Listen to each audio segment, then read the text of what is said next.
গৰু বিহু দিনা যদি ঘৰখন ধুনীয়াকৈ মাটিৰে মচি নলওঁ তেতিয়া হলে ভাল নালাগে সেইবাবে খুই উঠিয়ে আজি ধুনীয়া মই ঘৰখন মচিলো আৰু মই ঘৰ মচি আছো বুলিয়ে মোৰ মানুহজনে ধুনীয়াকৈ এয়া চোতালখন খাৰি আছে আৰু যদি ঘৰখনৰ গোটেইকেইটাই মানুহে যদি এনেকৈ কামবোৰ কৰি লওঁ কিমান যে সোনকালে হ'ব নহয়নে মই যদি অকলে গোটেই কামখিনি কৰোঁ 11-12 বাজিব সেইবাবে আজি আমি ধুনীয়াকৈ কামবোৰ ভাগ বতৰা কৰি লৈছো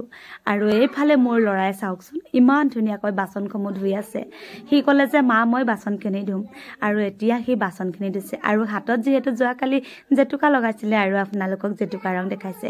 আৰু লৰাই বাচন ধুই আছে দেউতাকে চোতাল খাৰিয়ে এতিয়া আকৌ পকাৰখিনি মুছাত লাগি গৈছে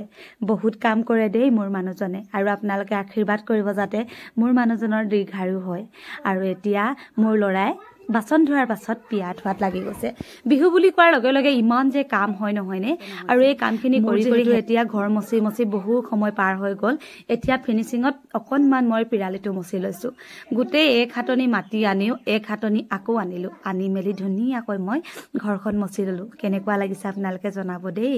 আৰু এতিয়া মোৰ গোটেই মাটি খতম এতিয়া মই আৰু মোৰ গা পা ধুই মেলি এতিয়া গোটেইকেইটা উঠিলো উঠাৰ পাছত মই কাপোৰ পিন্ধি থাকোতে মানুহজনে ধূপ জ্বলাব ললে আজি ঘৰখন বহুত বেছি ভাল লাগিছে আৰু এতিয়া আমি ধুনীয়াকৈ এতিয়া ওলাই মেলি ললো কাপোৰ কানি পিন্ধিলো এতিয়া মুখখনত কেইমকনমান খেন্দুৰ কণ লৈ এতিয়া গৰু গা ধুৱাবলৈ যাম আমাৰ ঘৰত যিহেতু গৰুজনী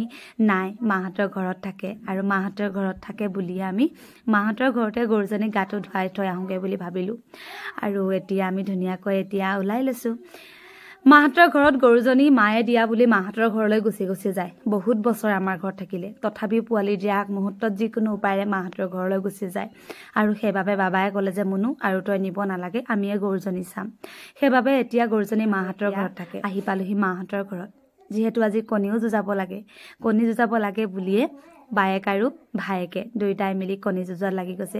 আমাৰ অনুৰাগে কিন্তু অকণমান গেজুৰ তাৰ কণীটো ভাঙি যোৱাৰ কাৰণে সি খঙত উৎপাত কৰিছে আকৌ এতিয়া বায়েকৰ কণীটো লৈ ল'লে বায়েকজনে যিহেতু আকৰি তাই কণীটো দি দিলে আৰু ভঙা কণীটো বায়েকে লৈ ল'লে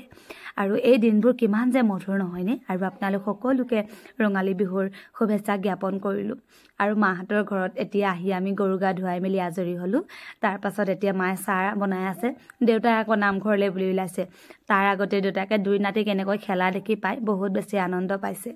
আৰু আমিও আগতে এনেকৈ দিনবোৰ পাৰ কৰিছিলো নহয়নে আৰু এতিয়া মায়ে ভাত ৰান্ধি আছে যিহেতু ভাতকেইটা খাব লাগিব আৰু এটা কথা আছে আজি 100,000 শাক পাচলি খায়